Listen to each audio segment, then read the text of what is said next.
Spell of Shadow and Light. A Cursebreaker Prequel. By Melinda Kucera. Dedication. O Guardian most dear, watch over my friends. Tell them to never fear when darkness draws near, for you are at their side, now until the end. O Guardian most dear. O Guardian most dear, a little help here, if you're in the clear. Dark magic draws near, and infects me with fear. O Guardian most dear, make shadows disappear, so light may reappear, O Guardian most dear. Traditional Shea-Arin Prayers. Acknowledgements. Hi readers. Spell of Shadow and Light contains all three previously published stories, Spell of Wings and Glass, Spell of Bone and Ash, and Spell of Scales and Steel, which were published in the Magic Underground anthologies, plus an all-new novella, Spell of Shadow and Light, with an extended epilogue. This book can be read as a standalone novel. No prior knowledge is needed. Spell of Shadow and Light takes place before Cursebreaker Enchanted, but it mentions events and characters who appear for the first time in Cursebreaker Hidden, so it's best read after that book. Otherwise, you'll know more than the characters do. Thank you for listening to Spell of Shadow and Light. A note about spells. To stay alive, wizards and witches, mages, warlocks, and everyday sorcerers have hidden their power for centuries. But they can't hide anymore. Magic is breaking free in the subterranean cities and the enchanted forests surrounding it. Magic won't be denied. In these perilous times, one thing is certain. It won't stay hidden for long. But there are dire consequences for the magic user, whose power is exposed, consequences Nulthir and his creature friends must thwart to survive. Magic might be illegal, but in the maze under Mount Eredron anything could be hiding. It'll take more than magic for Nulthir and his creature friends to survive what's coming. Part 1. Spell of Wings and Glass. In Spell of Wings and Glass, Nulthir is knocked out by dark magic, leaving Thing's youngest grandkit, Furball, in danger. Never mind the fact that this fluffy baby OwlCat shouldn't even be in the prison in the first place. It's up to Thing, them all, and their kits to save him and their only human friend. Chapter 1. Nulthir sloshed through the puddles under the weeping stalactites, while the keys clipped to his utility belt jingled. Behind him, men arrested on a variety of felonies slept the night away inside their cells, snoring loudly. There was no escaping that racket either, not down here where everything was made of gray stone or metal, creating a perfect echo chamber.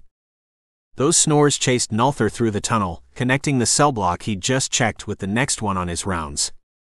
He couldn't even cover his ears while he guarded the snoring prisoners in case a fight broke out or a lock gave way to a pick. Nulthir shook his head. It was just another night of guard duty. Or it was until the echoes faded and a soft neep-neep pierced the silence that fell. Oh no. Nulthir stopped and glanced around for the source of those neeps, but there was only him and a hell of a lot of rocks in this part of the subterranean complex. He must have hallucinated them. Green Block wasn't going to check itself, so he'd better secure it before his superiors caught him lollygagging, or they might dock his pay again. Nulthir ducked under a long stalactite, and there it was again. Neep. Neep, neep. What the hell? Nulthir turned on his heel. He regarded the wispy mist weaving through the cells under the dim blue glow of a Lumiere crystal that lit the cell-filled cavern behind him until a loud snort echoed through the tunnel. Neep. Neep, neep. Those insistent neeps were loud enough now to cut through the snores. Damn, he wasn't imagining them. This can't be happening, Nulthir said, and received a series of happy neeps in reply. Nulthir groaned. Only one creature made that sound. Or rather, only one he knew of, and that creature had better not be somewhere in this prison. Furball, he whispered, still unable to believe his ears. That little ball of fur and innocence couldn't be somewhere in this prison. Neep. Furball confirmed, but that was impossible. Furball couldn't be making that excited racket because you're supposed to be asleep in my flat, not wandering around a damp prison. Nulthir turned toward the fading echo of that imperious neep. He probably shouldn't have said that last bit aloud, but Furball was sawing on his last nerve. Neep neep? Furball asked as if he didn't understand. Nice try. Don't you pull that with me. I know you understand me. Nulthir looked behind another stalagmite. Damn it. There was nothing but shadows back there. How did you get down here all by yourself? Neep. Furball stretched the word out. Nulthir scrubbed both hands over his face. Why me? His best creature friend, Thing, would be crazy with worry when Thing realized Furball was missing.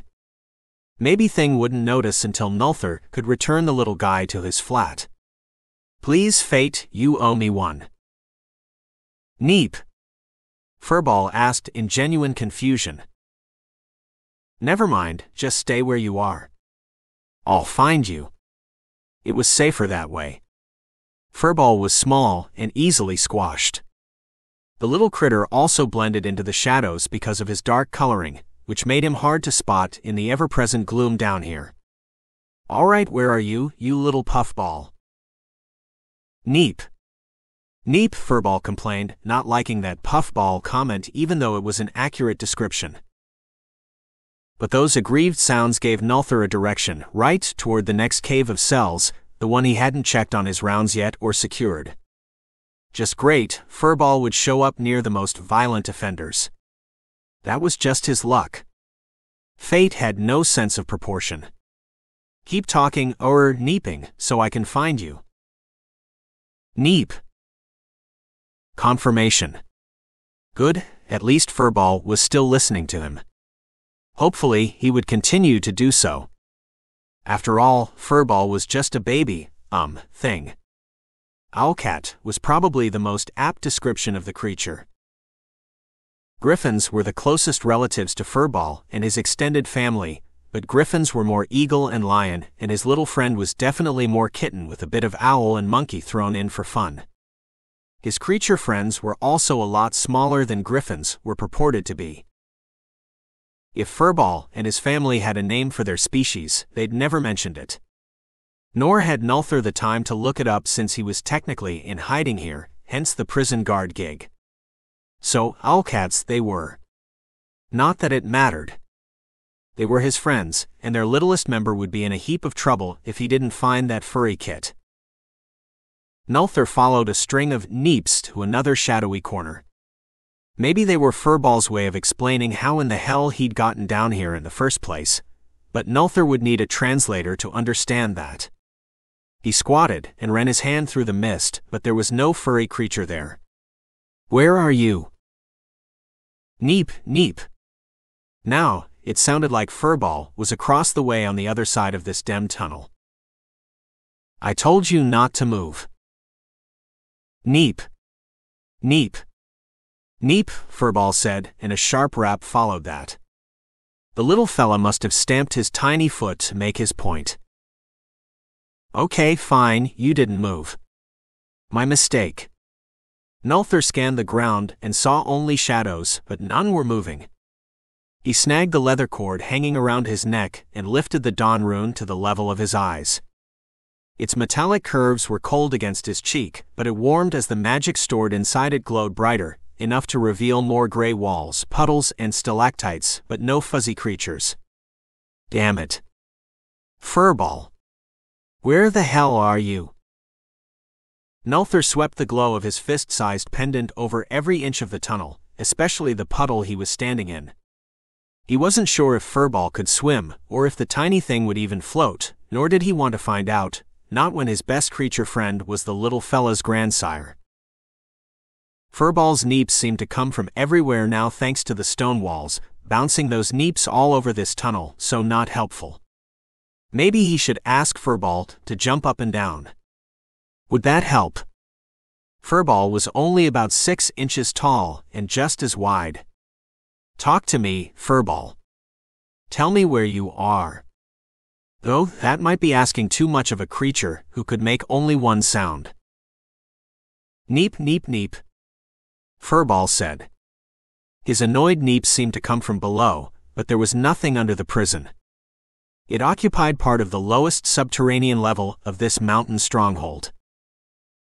Still, Nulthir had to check in case Furball had fallen down a hole he couldn't see.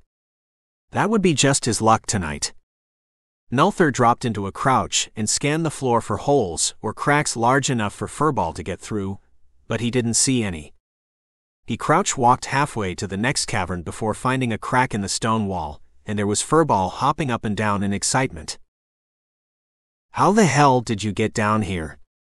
That crack's too small for even you to crawl through. Nulthir let go of the dawn rune so he could run his hands through his hair, and his pendant dropped back into place over his heart. It still glowed a soft blue. Furball just neeped unhelpfully. There was no way Furball could have gotten this deep into the prison without running into trouble unless the little kit had used magic, but that was impossible. Nulthir put that scary thought out of mind. He removed his gauntlet and tucked it into his utility belt. Then he carefully scooped up the noisy little fuzzball and checked him over for any signs of injury. Well, however you got here didn't hurt you in any way I can see. You are okay, right? Nothing hurts. Furball shook his whole body. Nulthir took that as a no, and the little furry ball hopped up and down on his palm. His tiny hands and feet tickled Nulthir's palm as he tried not to drop the squirming OwlCat, but Furball's rotund body and excessive amount of fur made it hard to get a good grip on him. Okay, I'm excited to see you too. Quit squirming around. I don't want to drop you. Furball was a handful, but an adorable one that nuzzled his hand. He looked like his name implied, a ball of fur with owlish eyes and cat ears. But most of that girth was soft fur that stood perpetually on end, as if the little critter had been struck by lightning. Furball hadn't been. That was just how he looked. Somewhere under all that fur, Furball had a set of stubby wings. Nulthir felt them brush against his palm as his passenger shifted positions, but they were well hidden by Furball's rather impressive amount of fur. Nulthir raised his hand until he could look Furball in the eyes. He needed a truthful answer to one very important question. Does my friend, Thing, know where you are? For that matter, did any of Thing's extended family know? Because that was a disaster waiting to happen. Thankfully, he'd found the little kit before anyone else had. Nulthir shuddered at the thought of what could have happened if he hadn't. Well, does he? Nulthir pressed. Furball's fur rippled as he shrugged. Neep, neep. I'll take that as a no. Nulthir suppressed a groan. That wasn't good. Thing or one of his kids would notice they were a child short and come looking for Furball. Would they know to come here? And what the hell could Nulthir do if they did? Possessing magic or magical creatures was an offense punishable by death. If any of the other guards saw Furball or his relatives when they eventually showed up, Nulthir would be a dead man and Furball and his family would be hunted down and killed too. Worst of all, there was nothing Nulthir could do to stop any of that from happening because the guards were short-handed tonight thanks to a recent food riot. I won't let anyone hurt you. Nulthir held Furball close to his heart, and the little fella purred softly. Ah. Why are you here? Nulthir regarded the tiny OwlCat in his hands, but Furball just neeped again, which wasn't helpful. The kid hadn't mastered mind talking like his grandparents yet. What am I going to do with you? I can't leave to take you home, not until I finish my rounds and maybe not even then. Nor can you stay. It's too dangerous for you. Nulthir ran his free hand through his damp hair. Neep? Furball asked, but the kit used those neeps to communicate a wide variety of things, none of which Nulthir could translate without help from Furball's relatives. But they weren't here right now. He'd have to find a way to keep Furball safe, until he could return the little critter to his flat. That shouldn't be too hard if all the inmates stayed in their cells. But that was a big if. The persistent dampness down here was hell on locks. Furball opened his little beak and yawned as he wrapped his prehensile tail around Nulthir's thumb. Like his progenitors, Furball was an amalgamation of raptor, monkey, cat, and only fate knew what else, and he was so adorable when he pricked his little cat ears up like that. Nulthir stroked the critter's soft fur. "What do you hear?" Nothing that could be communicated solely through neeps. Nulthir listened, but loud snoring and the occasional grunts and snorts drowned out any other sound now that Furball had quieted. Furball's left ear twitched, then he tried to crawl up Nulthir's sleeve, but it was cinched tight against his forearm by a leather vambrace with metal splints. Furball just cowered there, shaking and making soft clucking sounds that wrenched his heart. "What's wrong?" Nulthir ran his free hand down the little fella's back, but that didn't soothe him. "What frightened you?" "There's no one here but you and me." No sooner had the words left his mouth than Nulthir heard footsteps coming this way. Oh. I need you to stay out of sight and be quiet. Can you do that for me?" Nulthir whispered in a vain attempt to keep this conversation from carrying at least until the snoring started up again. Furball's whole body bobbed in a grateful yes. "Good." Nulthir scanned his person for somewhere safe to hide Furball. Not his utility belt. Its pockets had no room for anything else because they were already stuffed with the tools of his 2 trades and his gauntlets. Damn it. Those footsteps were getting louder and nearer. His uniform tunic had a pocket. Nulthir eyed it speculatively. Furball was small. Was he small enough to ride inside it? Maybe. At least half of Furball's girth was fur. Nulthir felt the little creature's heart racing against his palm. "It's okay. I've got you," he whispered, wondering what had happened to the snoring. Why hadn't it started up again? A warning prickled his spine. The runes tattooed there started to tingle. That wasn't good. Something must be magically awry. He'd better get Furball out of sight fast. "Okay, we're going to try something. I need you to be quiet. Signal me if you're uncomfortable." "Got that." Nulthir cringed when his whispered words echoed, but they quickly died out, leaving an eerie silence behind. Something was up tonight, and it was his job to find out what. Fantastic. Furball's fur parted. A small black hand protruded from it and extended his thumb. Was that a thumbs up? Furball rocked the upper part of his rotund body forward in a kind of nod. "Alrighty then." Nulthir slid Furball into his breast pocket, and his little passenger peered over the top of it. Furball seemed to be comfortable enough. "I need you to scrunch down as far as you can and be quiet." Nulthir grabbed the dawn rune pendant he always wore and dropped it under his tunic, hiding its magic-fueled light. There was only a small chance someone would see it and recognize it for what it was, but it was better not to take that chance. Furball nodded and sank deeper into his pocket until only the tips of his pointy ears were visible. That would have to do because they were out of time. In the low lighting, the creature might go unnoticed. Prison was no place for a baby, even one with claws. Maybe he'd better cast some protection on the kit. Before Nulthir could consider the merits of that, he traced a protective rune over his pocket and its furry occupant, who was staring up at him with wide, trusting eyes. "Hard as diamond, soft as down, keep this little one safe and sound." The rune glowed green for a moment, then faded as it settled into the wool, but it was still there. Nulthir sensed its web of protective magic wrap Furball up in its warmth. If only he had time to layer more spells onto that simple one, but he didn't. A clanging sound startled them both as the footsteps and banging suddenly stopped. What the hell was going on back there? Were the inmates restless? Or had one of them escaped? The locks had all felt solid when Nulthir had checked, but they weren't the best locks money could buy, and there had been incidents in the past week where they'd failed.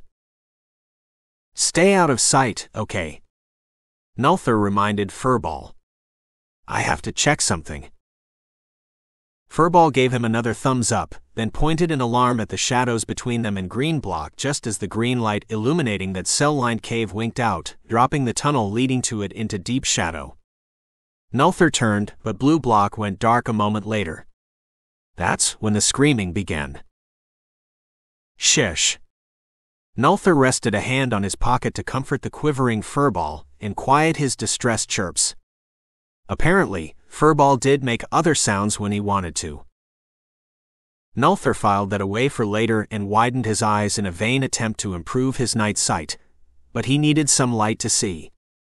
He didn't have any, unless he wanted to pull out his dawn rune again. Nulthir considered doing just that as he walked back toward the cell-filled cave known as Blue Block.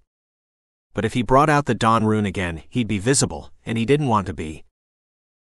Until he had a better handle on the situation, Nulthir was stuck navigating the unrelieved darkness of the tunnel, but so was everyone else down here. It covered this section of the prison's inner ring, hiding the source of those attenuated screams. Nulthir fingered the nightstick clip to his utility belt, but didn't draw it yet. It hung next to a collection of keys that jangled when he moved. Maybe he ought to do something about that, so he wasn't advertising his presence. Nulthir unhooked the keys from his belt and dropped them into his trouser pocket. Hopefully, his hip pocket would muffle their clicking. Furball shifted in his breast pocket and let out a frightened meep. That was 3 sounds he'd made in the last few minutes. That was progress of a sort. Too bad Nulthir didn't speak bird. Shish. Nulthir rubbed the top of Furball's head since that was the only part of him within reach. The lovable little creature nuzzled his hand. "I love you too, you little fuzzball." He didn't see or sense anything amiss, but he trusted the shivering ball of fur in his pocket. Furball could see quite well in the dark. If only the little guy could tell him what he saw. That would be a huge help since Nulthir had no idea what had caused those screams, why they were quieting, or what he was slowly creeping toward. Nulthir grasped his nightstick and glided forward, keeping the wall to his left. That still left 3 directions for an attack to come at him though. Only 2 were likely because the tunnel was only about 4 feet wide. That was wide enough. A power so cold it burned struck Nulthir in the side, staggering him. Another bolt of that same killing cold slammed into him before he could recover his scattered wits. Icy magic burrowed under his skin, and his pulse hammered out a song of fear so loudly it almost drowned out Furball's frantic meeps. That killing cold sped through his body, dragging a black void behind it. Nulthir fought it as he dropped to his knees, but he couldn't throw off the attack. It was like nothing he'd ever faced before. He couldn't even think of a way to counter it. The power was so cold, and it was pulling something out of him. Just thinking was growing more and more difficult. But Nulthir tried to hold on. He couldn't pass out. If he did, the magic he'd hidden since he'd sought refuge under this mountain would be revealed, and his life would be over before he'd even lived much of it. He had to fight it, but how?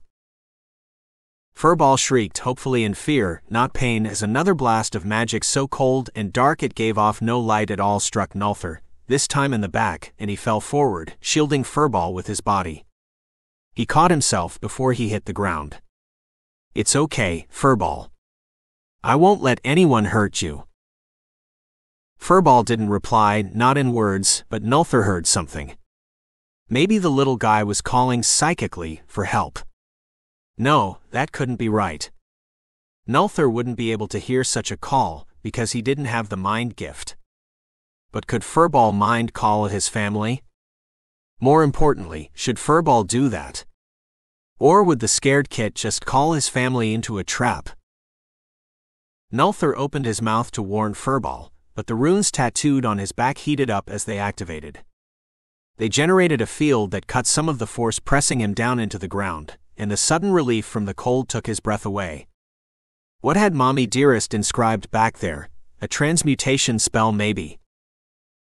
That would make sense, given its placement. The dark magic's pull on him lessened as other spells tattooed on his skin lit up under his uniform, but his defenses had kicked in too late. That strange cold magic had taken something from him, and the loss was knocking him out. Footsteps came again as he collapsed on his side, too weak to hold himself up anymore. Another cold blast hit him. The blood roared in his ears. What kind of magic was so dark and bitterly cold? That question pursued Nulthir as the darkness closed in on him, but his last thought was of Furball. The poor deer was terrified and exposed. Nulthir curled his rapidly numbing body around the frightened little creature, who was chirping as if his little life depended on it, and it probably did. Hide, Furball. Nulthir tried to send that thought the way Furball's grandsire Thing had taught him when he was a child chasing shimmering leaves under the boughs of the enchanted forest. But the blackness swept him under, and Nulthir was lost in its embrace.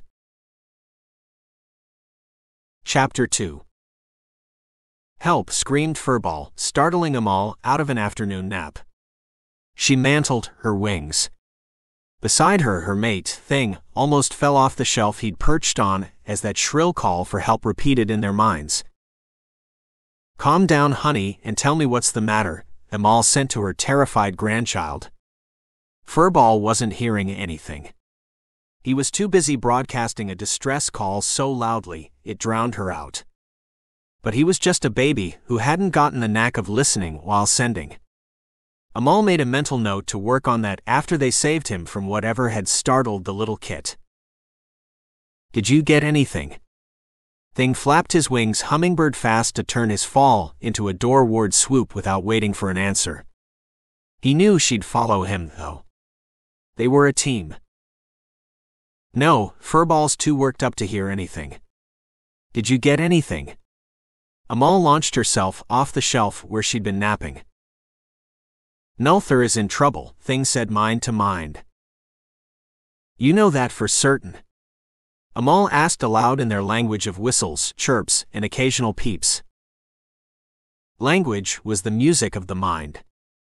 Every language had its own tonal center and distinct harmonies that made up its unique key. Only Nulthir couldn't wrap his mind around the atonality of theirs. That wasn't his fault, though. He didn't possess the mind gift, and thus didn't have the right equipment to tap into different mental frequencies. He was locked into only one headspace, the one for human speech.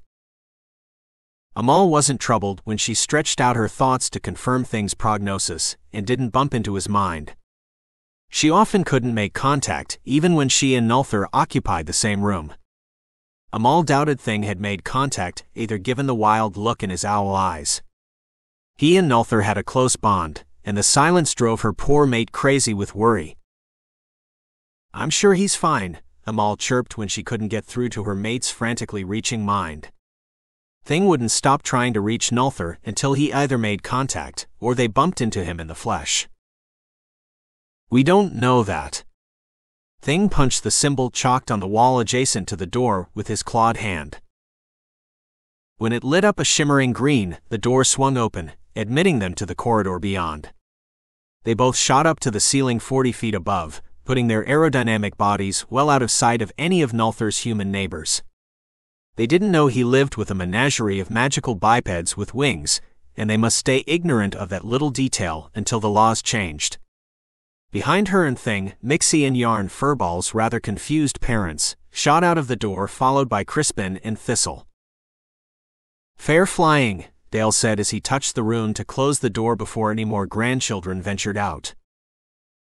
One grandchild in peril was enough for one night. Thankfully, the rest of the family had chosen to stay where it was safe.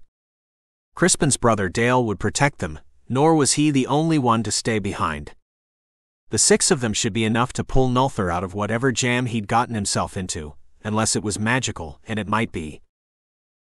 Nulthir was clever enough to handle anything the mundane world could throw at him. Amal shelved her worries until she saw how matters stood.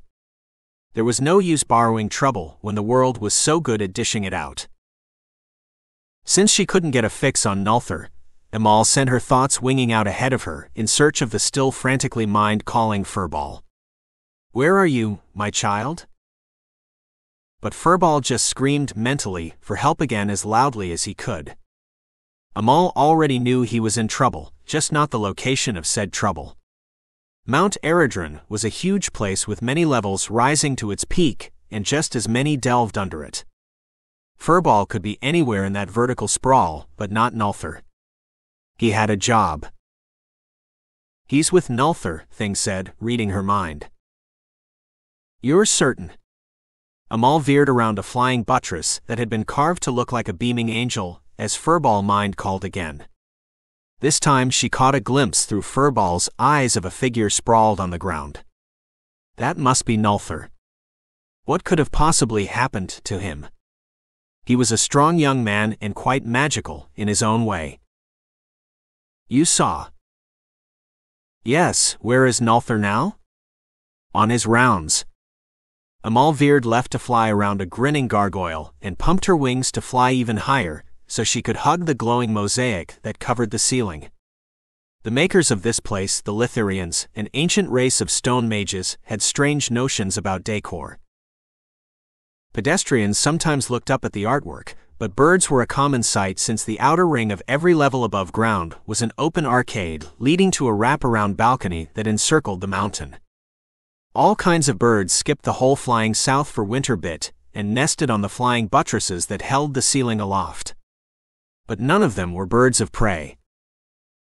"Yes, he's at work." Beside her, Thing jinked to avoid a carved devil brandishing a pitchfork at the passers-by far below. A nest made of grass and thread crowned the marble devil's head, and two brown birds poked their heads out and squawked at Amal and her family. "Shut your beak. We're leaving." Amal put on a burst of speed to prove it. "Really?" Those birds acted like they owned this airspace. As if. "How did he get out?" Crispin asked as he flew even with his parents, but his glare was meant for Yarn, his sister's mate who was bringing up the rear. Yarn was supposed to be watching Furball when the little one had disappeared. Crispin had asked a valid question. One Amal wanted an answer to, and so did her mate. Thing's curiosity was palpable and more than a little edged. Furball couldn't fly yet. His wings were too small. Nor could he open the door or walk far on his stubby little legs. But that was the only way out. So, how had Furball left Nulthir's flat? Yarn didn't have an answer, nor had Amal expected him to. Yarn was a bit of a dreamer.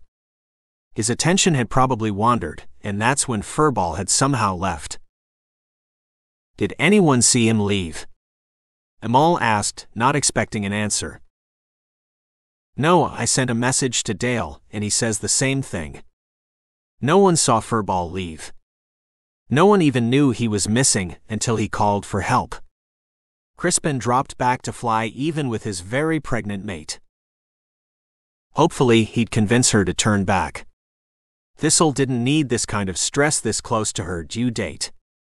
But that was one decision Amal wouldn't get involved in. Instead, she concentrated on reaching Furball psychically and physically. Amal dodged flying buttresses carved to look like chubby cherubs and shot into a dark spiral staircase. None of those glowing crystals had been left to light this stairwell, but that was fine with her. The darkness would hide her family from prying eyes. There was only one problem. Her eyes weren't as sensitive to light as things. Her mate had more great-horned owl in him than she did, but her mage sight was better. It was almost as good as Nulthir's, and this place was riddled with magic.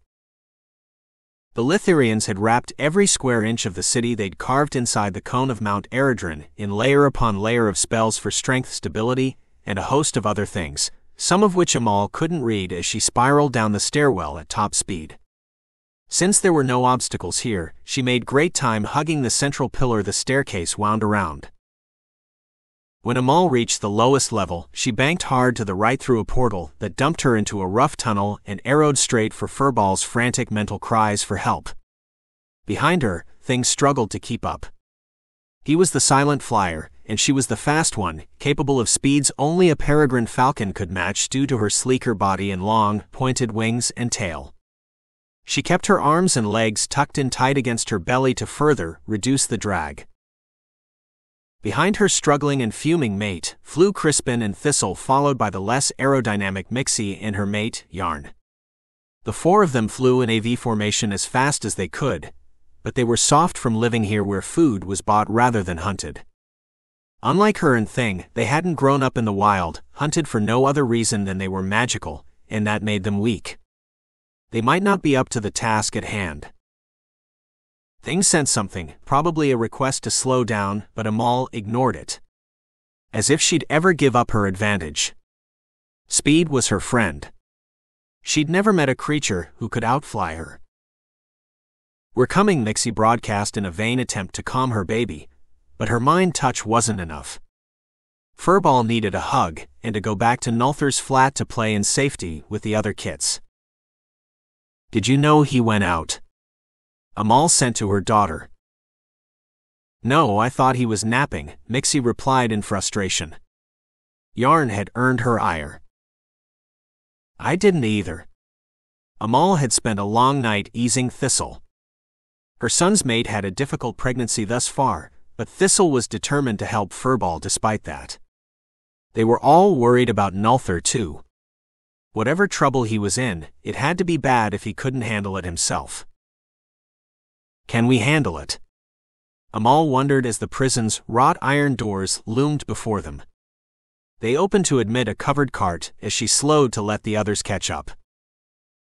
Thing gave her a reproachful look for doubting their capabilities as he drew even with her. Naughty owl. He'd been reading her mind again, but he was right. They'd saved Nulthir from a demon last year. Of course, his orneriness was forgetting they'd had help with that from 2 traveling knights, and a mage-gifted boy who had plenty of raw power, but no idea how to use it. Amal didn't remind Thing about that. A little confidence could go a long way in a crisis. Together, they entered the prison and flew high to stay in the deep shadows cloaking the ceiling. Amal and her family might be magical creatures, but no part of them glowed. Magic was light after all. It wanted to be seen and admired. For some reason, the magic that had made her and her family hadn't chosen to express itself in a visible way. At the next turning, Amal dropped back and let her mate take the lead since he'd been here before. Thing gave her an approving nod and veered left then right, then left again, taking a switchback path through the dim tunnels that connected the well-lit cell-lined caves. With each turn, Furball's mental shouts grew louder and nearer. The ancient builders of this place, the Lithirians, had liked their headroom, so the ceiling was high here too, at least 40 feet or so, reducing the chance that anyone would notice them even if they did look up. But hugging it meant dodging a veritable forest of stalactites every few feet that ranged in size from a handspan to as tall and wide as a man. All that dodging slowed their progress to a crawl, but they kept going until they saw a faint light outlining a dark figure amid the mist covering the floor. Had a patch of darkness just moved away from Nulthir? Or was anxiety playing tricks on her eyes? Amal scanned the area in case she had seen something, but nothing else moved. All the other lights in this area had gone out, and that gave Amal pause. Humans liked light. They were blind without it, but this cell block and the tunnel connecting it to the next one was as dark as black magic except for that soft, mysterious glow around Nulthir. "Wait, something doesn't feel right," she said to her family. "What doesn't feel right?" Thing demanded, but he pulled out of his floorward dive. He might be an ornery owl, but he recognized reason when he heard it. "If I knew, I'd tell you. But you can't tell me this doesn't look just a little staged." Amal hovered over the scene, scanning it with all her senses, but she came up with nothing to explain the bad feeling in her gut. "Mom's right. Look at the way Nulthir's fallen. I think he was hit from behind by something." Crispin pointed as he hovered beside them. "I'm going down there. My baby needs me." Mixie dove for her frantic child. "Wait, sis. It might be a trap. Crispin started to follow her, then turned back to stay with his mate. Thistle had perched on a rock shelf 3 feet below the ceiling to rest her wings. She elbowed Yarn, who'd landed beside her. "You should help your mate save your son." Yarn gave her a look, then followed her mental prompt. He jumped off the edge and spread his wings. Yarn glided down in a series of wide looping spirals that should have drawn out anyone who was hiding in the shadows. When no one attacked him, Crispin followed, and so did Thing. But Amal beat them all in a heart-stopping dive that had Thing glaring at her when he landed. "Show off," he said.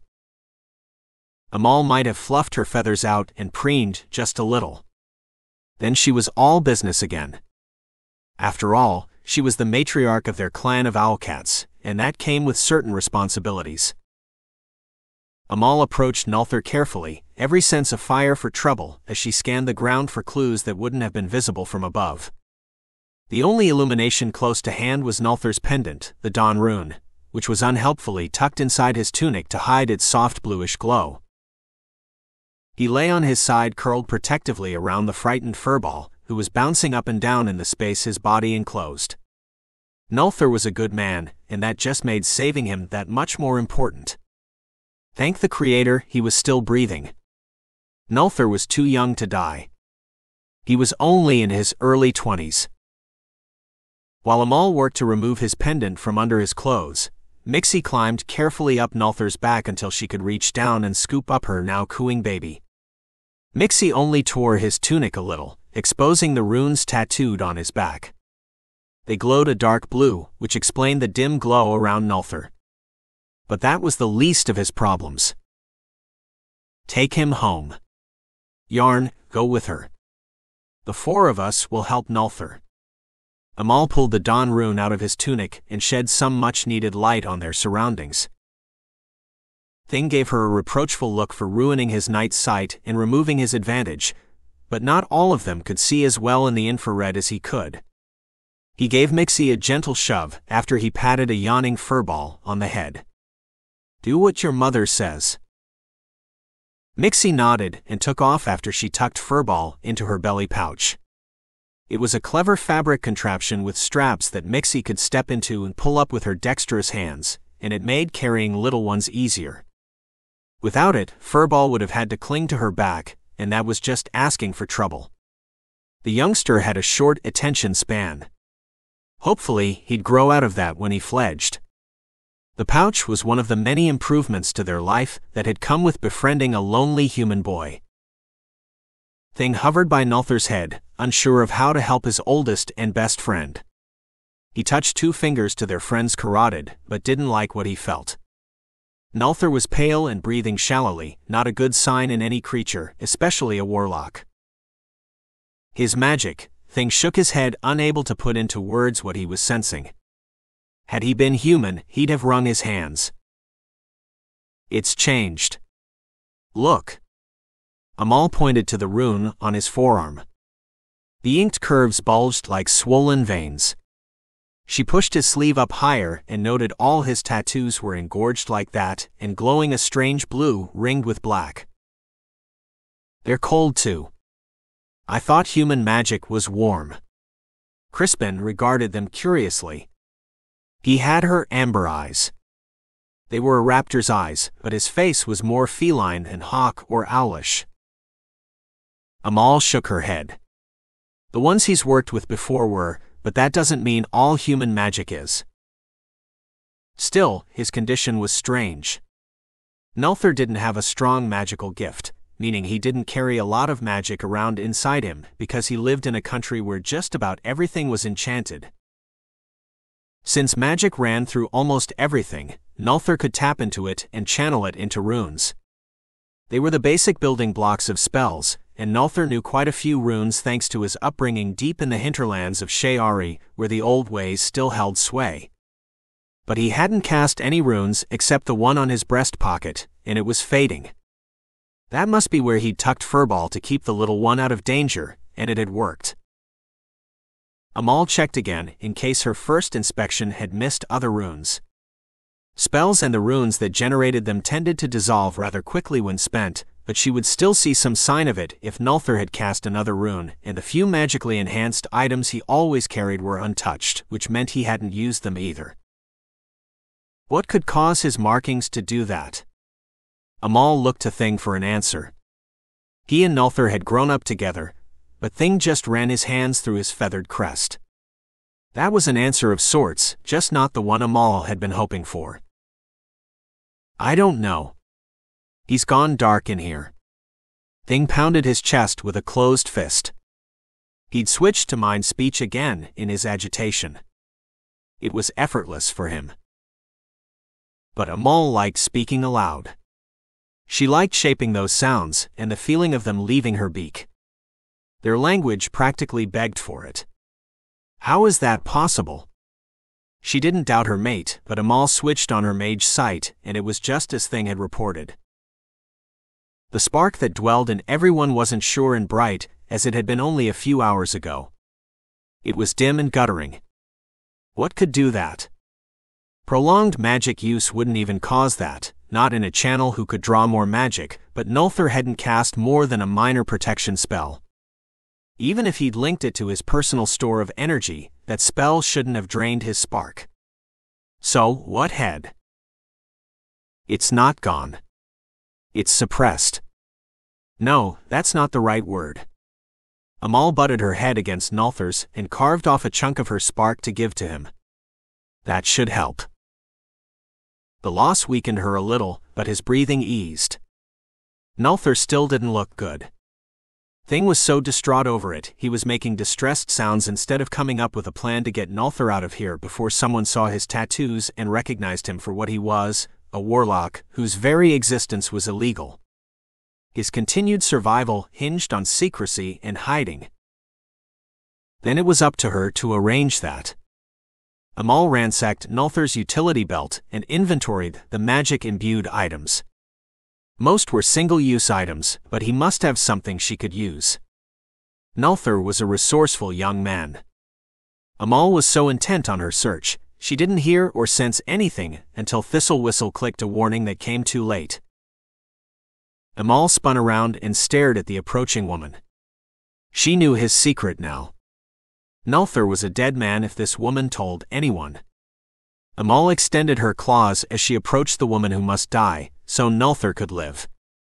They hadn't lost him to a demon, and they wouldn't lose him now to an oppressive law or the guardswoman who would rat him out. He'd suffered enough at the hands of people he should have been able to trust. Amal would save him from this betrayal too. Chapter 3. Oh my God, the guardswoman said. Her dark eyes widened as her gloved hands flew up to cover her mouth. The woman wore the same blue uniform as Nulthir. Her death might be problematic, but it was necessary. Amal hissed at the guardswoman as she squatted to get a better look at Nulthir. In the light of the dawn rune, Amal saw the worry etched on the newcomer's face, and she retracted her claws before she did something she might regret. The guardswoman must have sensed her wavering distrust, because she held up both hands to show they were empty, which calmed Amal. She was quite familiar with that gesture. Nulthir had used it when he'd stumbled upon her caught in a trap years ago. It hadn't quite been love at first sight, more like love at first bite since Thing had flipped out and sent a barrage of panicked threats at her than unprotected mind. But they weren't necessary because she'd had no intention of harming the little human boy who had a fully fledged OwlCat like her for a friend. Such fond memories, but now wasn't the time to indulge in them. Amal quit hissing, but she held her ground, ready to attack at the slightest provocation. I get that you're upset. I don't know if you can understand me, the guardswoman broke off when Amal nodded. Amal gestured with her furry hands from the woman to Nulthir. She hoped her eyes said, help him. Amal could mind speak the guardswoman, but not all humans reacted well to strange voices invading their heads. She could also speak the human tongue of this land, but why should she let the guardswoman know that? She'd use hand signs for now and keep things simple. Humans tended to react badly to magic, especially under this mountain. The denizens of this gloomy place tended to treat all magic as suspect. After all, magic was illegal. "Let her help," Amal said to Thing in their language of whistles and chirps. But her mate was so lost in worry, he didn't hear anything. All his attention was focused on his stricken friend. Thing had met Nulthir when he was small.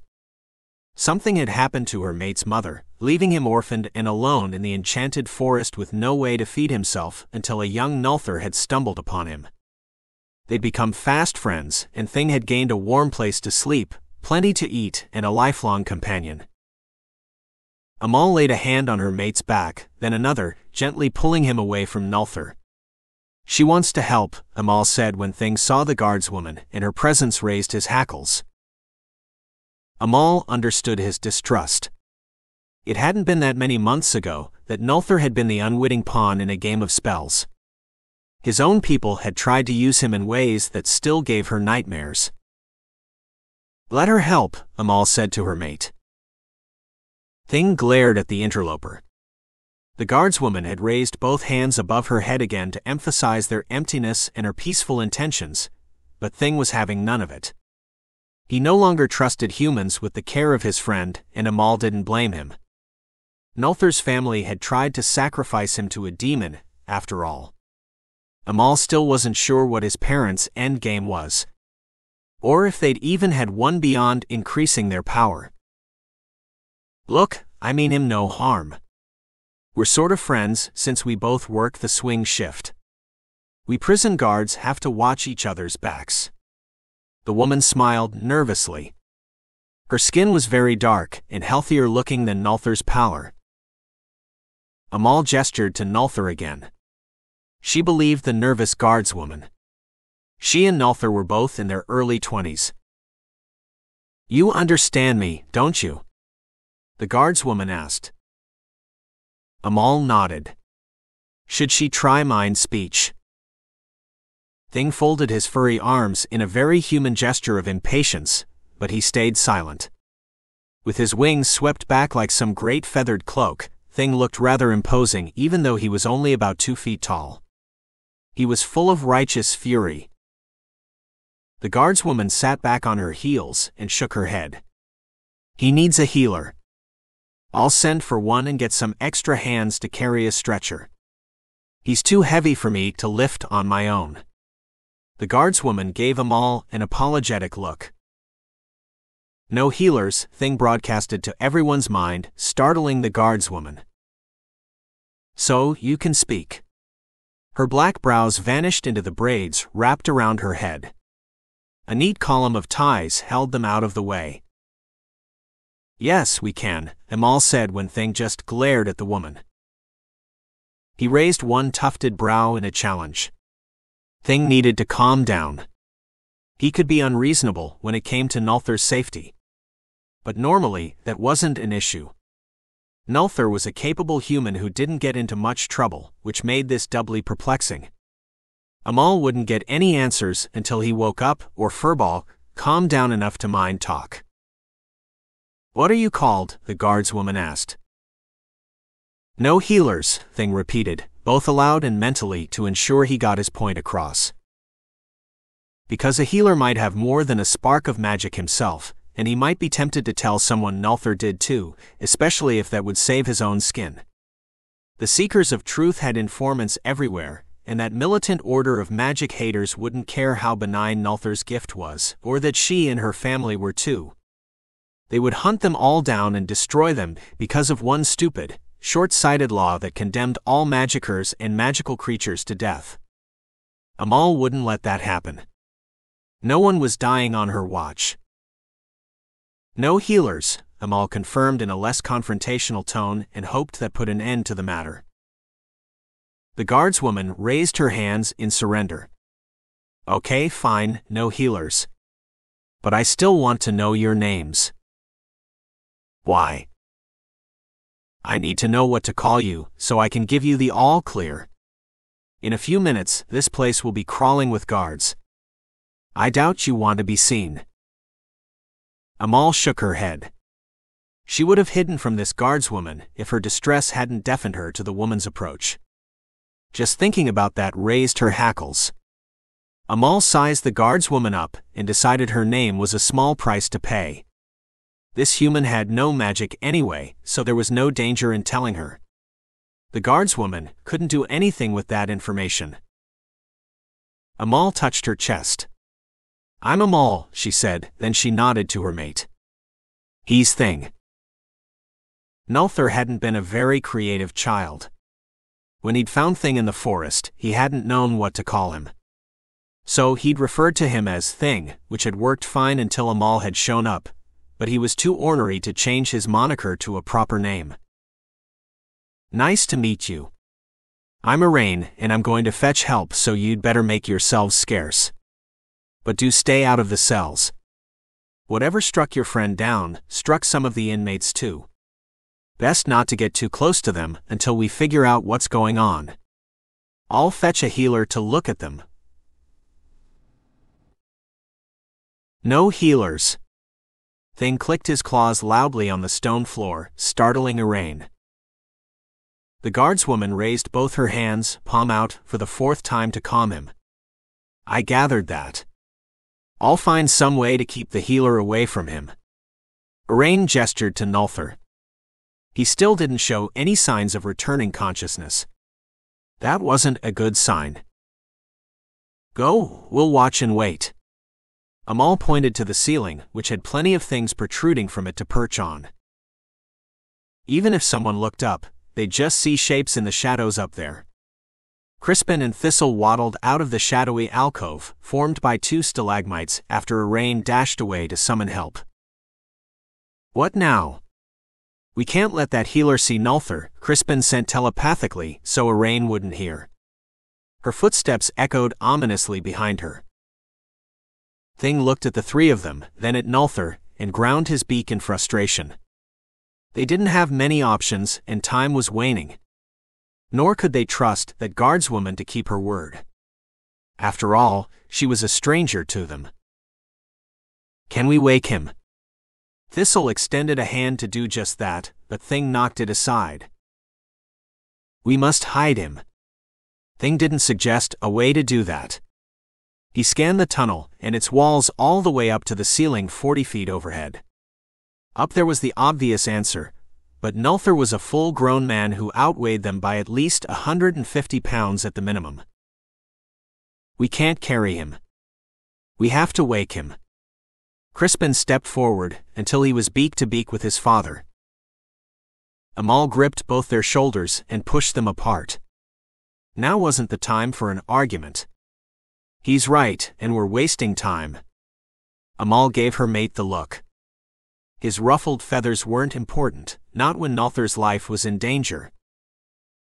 Thing nodded, then waddled over and gently butted his head against Nulthir's, and called his friend and brother of the heart back to consciousness. They all watched and waited, but nothing happened. Nulthir didn't so much as twitch. Crispin stiffened. "Hurry. Someone's coming, and it might be that healer." He shifted from foot to foot after delivering that warning, and they all wondered the same thing: had that guardswoman lied to them? Amal heard those footsteps too. They were too tentative to be a guard's. So, they must be the healers. He or she might have been down here for another reason. Only Nulthir would know, and he hadn't woken yet. She dropped the dawn rune under his tunic again to hide its glow. Why give away their presence? Surprise might be her only advantage if this healer had magic. "Stay here," Amal said as she dug her claws into the nooks and crannies in the wall. She only needed to climb high enough to drop into a steep dive. A few passes with her claws should send whoever was coming packing real fast if he or she wanted to keep their scalp in one piece. Her claws were razor sharp and perfect for shredding. "What are you doing?" Thistle mantled her wings in alarm. "Creating a distraction," Amal replied in kind. "Don't let him see you." Or the game was up, and so were their lives. If anyone got a good look at her or any of her family members, they'd know them for what they were: OwlCats. From a distance, she resembled a hawk, but not close up. Hawks didn't have opposable thumbs, cat ears, furry bellies, or a monkey's prehensile tail extending from under their flight feathers. Amal easily scaled the wall using her hands and feet, both of which had retractable claws. When she'd climbed high enough, she let go and spread her wings to catch the air current stirring the mist that was creeping toward Nulthir and her family, turning her dive into a glide away from where Arain had gone. "Hit them for me," Thing said. Amal couldn't help but crack her beak in an imitation of a grin. She was as bloody-minded as her mate in a fight. After all, they were both part birds of prey, and there just might have been more raptor in their souls than anything else. Chapter 4. Nulthir floated in a sea of formless darkness. Cold gnawed at him, and exhaustion pressed down on him with 1,000 invisible hands. As he lay there, water crept up his back and seeped into his tunic. It was made of wool and still retained some of his body heat, but not enough to keep his teeth from chattering. What the hell had happened? "Wake up," insisted the voice inside his head. It was familiar. "Thing. Who else talks in your head?" Thing asked. Nulthir laughed at the mental image that question evoked. He could picture Thing standing there, his mostly bird-like head cocked to one side, giving him a gimlet stare with his big owlish eyes. Thank fate, his friend could project his thoughts into anyone's mind even if they didn't have the gift for mind speech, and Nulthir didn't. "Why can't I see you?" That question came out less slurred than the last one, not that it mattered to the mind-reading OwlCat, who was his oldest and smallest friend, unless Furball counted. Furball, oh fate. Is Furball okay? The breath caught in his throat as he waited for an answer. "Yes, he's home safe now," Thing replied, and Nulthir squashed a flash of guilt that he hadn't come up with a better name for his stalwart friend. "Silly man, Thing's a good name. Open your eyes. So I can see you roll yours and shake your head in dismay." Nulthir thought about moving, but he felt like someone had replaced his bones with lead weights. Just whispering was an effort, and it was draining what little energy he had left. "Yes, we must go now." Thing shifted positions, and his claws clicked on the stone floor. "Furball's really okay. He's not hurt, right?" "He's not hurt, just scared for you." "Get up," Thing sent, his mind voice growing more insistent as his patience waned. "Your marks are glowing." That was bad, but there was nothing Nulthir could do about that except make sure his clothes covered them, but that involved moving. Thank fate the guards had chosen dark blue wool for their uniform. No light would escape its tight weave unless he was unlucky. "You are. Move. We have to go now." What little patience the OwlCat had was gone now, replaced by a gnawing worry that leaked into his mind voice. "If Furball's okay, then who are you worrying about?" Nulthir opened his eyes, but that didn't help. He still couldn't see anything, and that wasn't right. He should see the blue glow of the Lumir crystal lighting the cell block he'd left, or the green one lighting the next one. But Nulthir didn't see either, and that was a problem. Lumir crystals were magical. They didn't extinguish on their own. They could glow for centuries, maybe even longer than that. What could have snuffed out their magical glow? Nulthir only knew one person, a kid really, who could manipulate Lumir crystals, but that boy wasn't here, so someone else had messed with them. Someone who had magic like that boy, but that didn't fit either. That boy's magic was bright and warm, not cold and dark. "It's an inversion," Nulthir said aloud as the pieces fell into place. "What is?" Crispin asked from the shadows to his left. "The magic that attacked me. You remember that kid, Sarn?" "Yeah, he was the kid with glowing green eyes. I remember him. He didn't do this." "No, not him, but someone like him, only this person's powers are the inverse of his." "Does that make sense?" Nulthir hoped it did, because his mouth was dry and talking was an effort.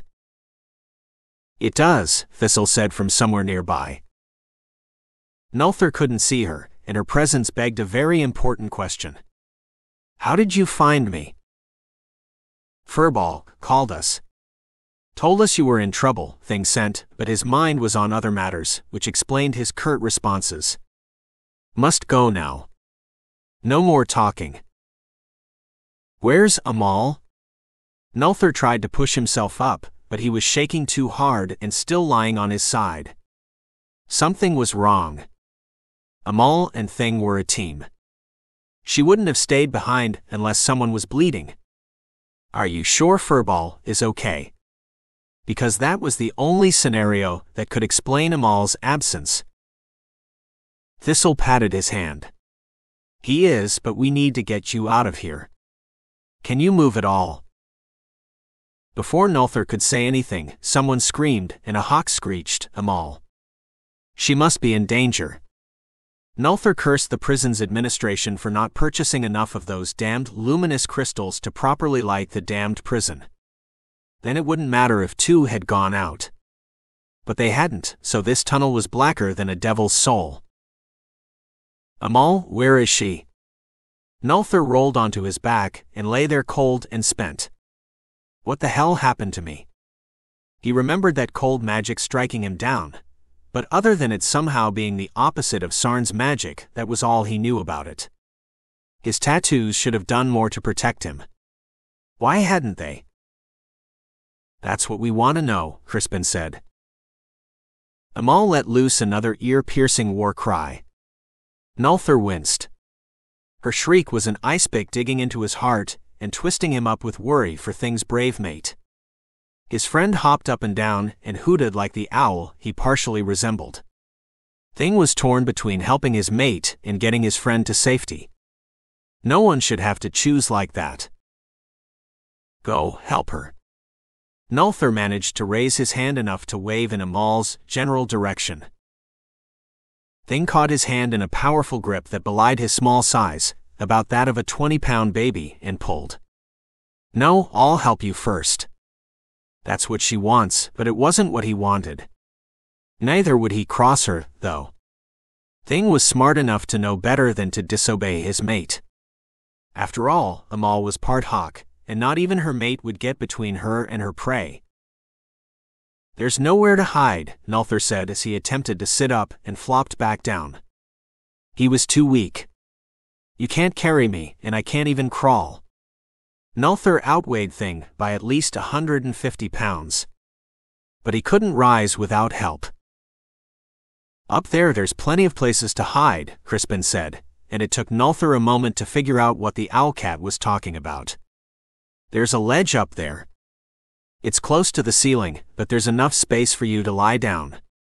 Crispin's voice was a shade deeper than his father's and full of worry for his mother. But like his father, he wouldn't interfere unless Amal asked for help. Nulthir shook his head. How can I get up there? The ceiling's roughly 40 feet overhead. I'm too weak to climb, and I can't fly. But we can, Crispin continued, sounding way too sure of himself. Nulthir wished he could see Crispin in the dark. His face was more feline than his parents' and a lot more expressive. Hide now. They're coming. I can't hold them for long, Amal sent, and they snapped into action. Up, Nulthir, you have to go up. Thistle was a dark smudge against the deeper black of the tunnel. She pointed upward. I can't climb. I'm too weak. Nulthir couldn't even muster up enough energy to shake his head again. He wished he could sink into the floor. That would get him out of sight, but he didn't know a rune that could do that, and keep him alive with no air to breathe. You still have some magic. Whatever your attacker did to you, he or she, Thistle interrupted and probably gave her mate a pointed glare. Or she, Crispin said to appease her, didn't darken all of it. Use it now. Unlike his parents, Crispin had learned human speech early, and he preferred it. Make yourself light as a leaf. Thistle shoved her small hands under his right thigh. We'll carry you. Yes, Thing chimed in and mantled his wings a little too close to Nulthir's head for comfort. Their tip brushed his ear. Thing spoke aloud only when necessary, and he didn't deem it so now. Would their plan work? Nulthir had no other option. He knew which rune to cast. It sprang easily to mind, so did the game he'd played as a child. Light as a leaf, stiff as a stone, he whispered. Light as a leaf, stiff as a stone. Light as a leaf, stiff as a stone, Thing echoed, adding his mind voice to the spell Nulthir was constructing as he slid his hands under Nulthir's head and neck. Light as a leaf, stiff as a stone, repeated Crispin and his mate as they each prepared to lift, but if the spell worked as it should, they'd have no weight to carry. Light as a leaf, stiff as a stone, Amal added in between shrieks and hoarse shouts. Nulthir pushed aside his worry for her and concentrated on drawing the rune that would shift all his weight elsewhere if cast right, making him as light as a leaf and as stiff as the stones under the enchanted trees that used to hold up his childhood home. Light as a feather, stiff as a stone, he said through chattering teeth as his shaking hands traced 2 graceful arcs for wings and the warlock's 6-pointed star in between them. Nulthir shoved what little power he had left into those runes to ignite the spell. In his mind's eye, he imagined a silver leaf shining as it caught in the sunlight shafting through the dense canopy of the enchanted forest he'd once called home. He willed that leaf to rise like a seed on the wind, and the rune he'd traced on the ground warmed under his hand as he fed it what power he had. Then he rose into the darkness like a giant leaf. Amal screamed a warning Nulthir couldn't parse, and the rune he'd cast faded. He fell onto hard rock and kicked up a choking cloud of dust. The darkness took him, coughing and spitting, down into unconsciousness again. Chapter 5. Amal flew on silent wings toward the footsteps echoing down the tunnel. Its owner didn't feel or look right, not in the magical spectrum nor through her raptorial eyes. It was a man-shaped shadow, tiptoeing through the darkness that none of her enhanced senses could pierce. It barely even registered in the infrared, but it wasn't an undead thing because she would have sensed that. Whatever it wasn't human, but it wasn't an animal either. It was some strange being neither dead nor truly alive, nor should it be here. That made it fair game, and her claws were ready to rend. While she assessed it, Amal glided high above the shadow creeping toward Nulthir and her family. Even if it had looked up, it never would have spotted her in the dark.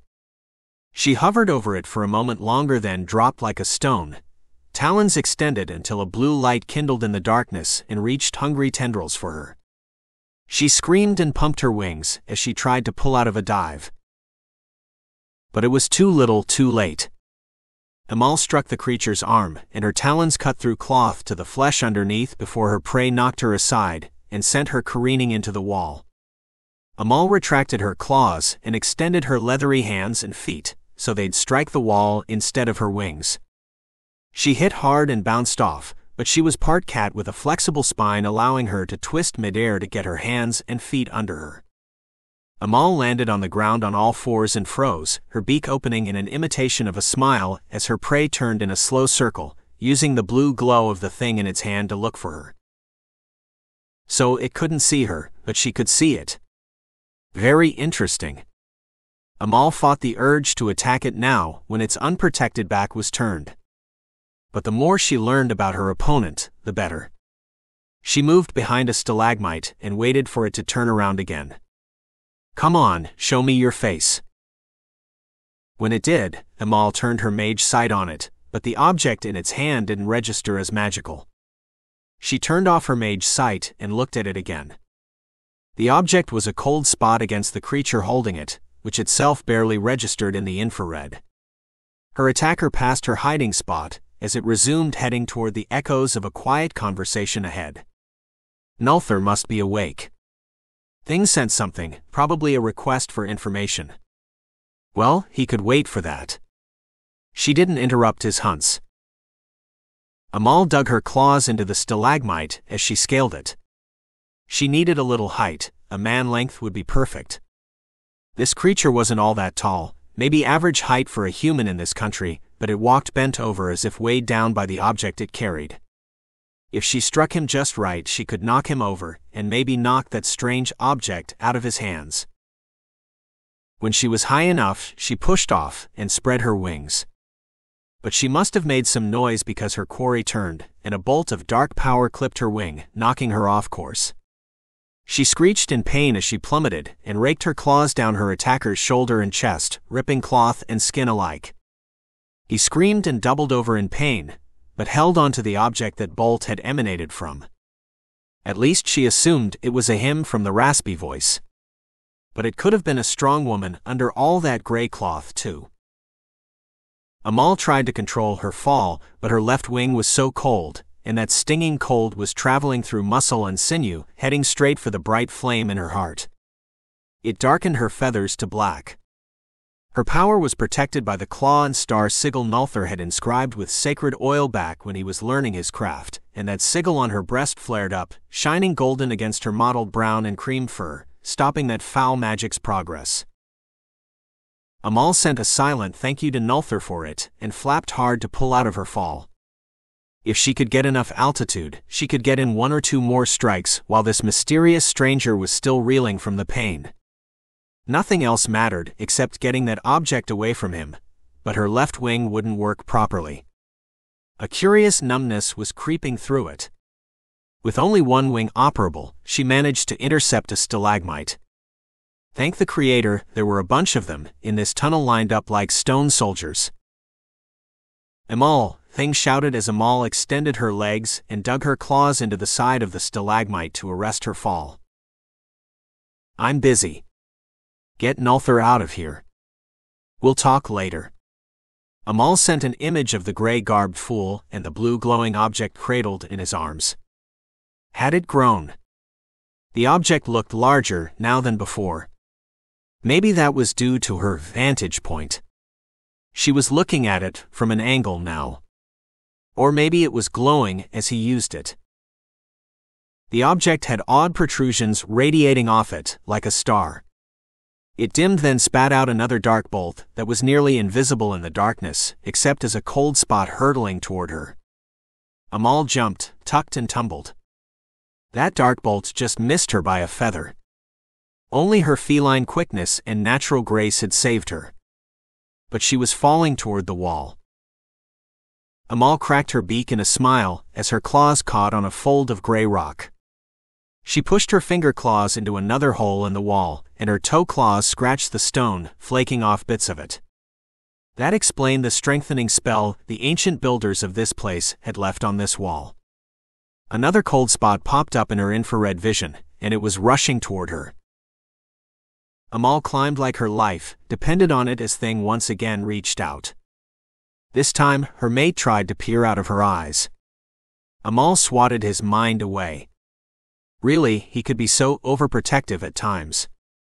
I'm fine, she sent. That bolt of dark magic struck the wall, and the sigil holding the weak stone up failed. Stones rained down on Amal, but she kept climbing. She needed more height to compensate for her wounded wing. No, you're not okay. I'm coming. Thing sounded exasperated, which was better than worried, and for a moment, Amal heard the others through his ears, not just the echoes of their speech. They had a plan. Good. So did she. Amal hoped she'd climbed high enough. She had to jump now before the wall collapsed and took her with it. It was crumbling away as she climbed, raining dust on her head. Light as a leaf, stiff as a stone, she sent as she let go and fell. Footsteps echoed, a lot of them coming closer with every second. They must be the other guards coming to see what was going on. Rain hadn't been gone long. Perhaps she hadn't far to go to fetch her fellows. It didn't matter. Amal's aim was perfect, and her prey held the blue object above his tattered hood like a shield. Perfect. Amal slammed both her clawed feet into it, slamming the cold object into his hooded head and finally out of his hands. No, he screamed, his raspy voice breaking as he sank dazedly to his knees. The blue spiky object dropped to the floor and shattered, releasing a storm of power. Glowing rays of every color of the rainbow twisted into a brilliant cloud of magic and rushed around the bend. Before she could even think of sending a warning, Amal hit the ground hard on her feet and skidded through broken glass to get away from the falling rocks. The shards cut her feet. "No," her attacker said in a hoarse voice, as shards of blue glass slid through his or her gloved hands. They tinkled when they struck the floor. But those footsteps were louder now. 3 or 4 people were running toward them, and more rocks were raining down as the compromised wall struggled to hold itself up without the spell that had strengthened it. It was time to go before she was buried or worse, cut off from her loved ones. "Hide now. They're coming. I can't hold them for long," Amal sent as the first guard stepped into view. Her attacker pulled something from his sleeve and threw it before Amal could dodge. The object struck the ground and smoke burst from it in great billowing clouds. She backed away, coughing, and her eyes streamed from the smoke as she sent another warning. "They're coming. Hide now." "Not without you," Thing sent. The stones toppled and fell, just missing her as Amal hopped aside. They crashed into stalactites and stalagmites, cracking them. Amal ran on her bleeding feet away from the rubble piling up behind her, toward his mind. It blazed in that darkness to her mage sight. "Light as a leaf, stiff as a stone," Amal repeated as she raised her hands for a pickup. That rhyme could only help, so she pictured a leaf carried on a breeze as she jumped. Thing's mind voice joined hers as his dexterous feet clasped her hands, then he swung back around, flying as silently as only an owl could as debris choked the tunnel behind them, and hopefully buried those mysterious glass shards before they could do any more mischief. "Silly mate, getting into danger without me," Thing commented, but he only mock-chided her in her mind, and she laughed in his. It was good to be loved. "Fly swift and true, my heart." Amal felt the touch of her children, first Crispin because he was closest, then further away Mixie, but her touch was full of worry and fear that set her maternal alarms blaring. What happened? Amal sent to Mixie because something had. She could feel it through their connection. "He's gone," Mixie wailed. "Who's gone?" Amal felt Thing muscle his way into the conversation, but he kept silent. "Furball's gone again." I only glanced away for a moment. Mixie sent an image of an empty nest of blankets. "Then where is Furball?" Amal asked all the minds she was in contact with. No one had an answer, but Crispin and Thistle remained curiously silent. That set off another maternal alarm as Amal recalled that blob of light and power rushing out of view and dear creator no, head toward her family. She hadn't realized it at the time, but she did now. "Fly faster, my love," she urged, and Thing did. Like her, he was a strong flyer. "We must find out what happened to Furball," he said grimly, but only in her mind. Mixie was distraught enough, and there was a glimmer of an idea in his mind, which he quickly hid before Amal could glimpse the shape of it. Great, so they were back to him hiding stuff again. Amal shook her head. Her mate could be so trying at times. Hopefully, that idea he'd just had was a plan for getting Nulthir out of here, and reversing whatever that object did to him. Amal had hoped its destruction would weaken its hold on him, but it hadn't for her. Her wing was still numb and dark, and that worried her. Speed was her weapon. Without 2 functional wings, flying would be difficult even for short stretches, if not impossible. Amal might have to be carried out of here, and that rankled until someone screamed. What was happening now? Chapter 6. "Nulthir, wake up," Crispin begged. "I can't hold you." Nulthir struggled to open his eyes. "Don't move, or you'll fall. The ledge isn't that wide." Thistle's hands tightened on his arm. Crispin had one of his ankles, and indeed, Nulthir was about to fall off the edge.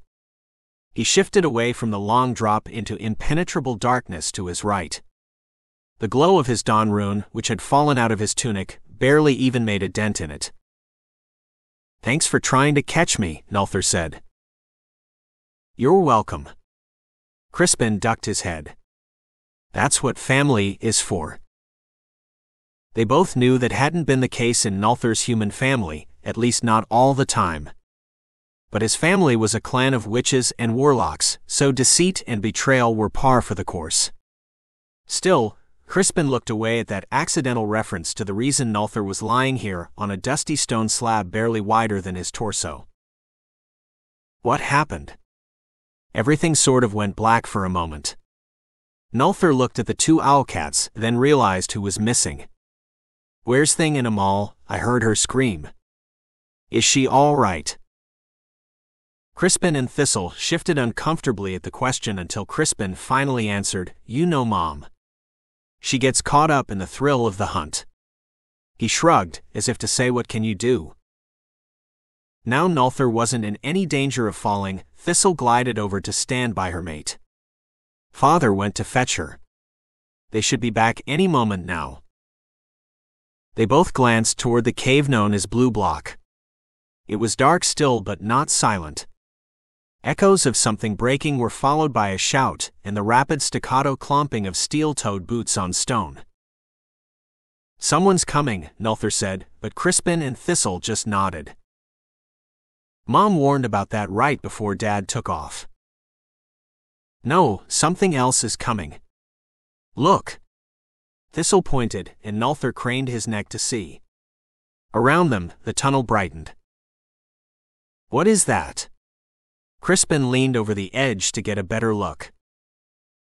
I can't see it. I'm facing the wrong way. Then I'll show you. Crispin sidled over until he could touch Nulthir's hand. An image shot into his mind of a luminous cloud, sparking and snapping with power. Lightning bolts struck its interior, but Nulthir recognized it and shuddered. It's wild magic. It has no form or purpose. That's what it's searching for. Why? Crispin sent another image. That cloud was rising and heading straight for them. Magic might look like light, but it behaves like water in some ways, and water flows. It takes the shape of its container, so does magic.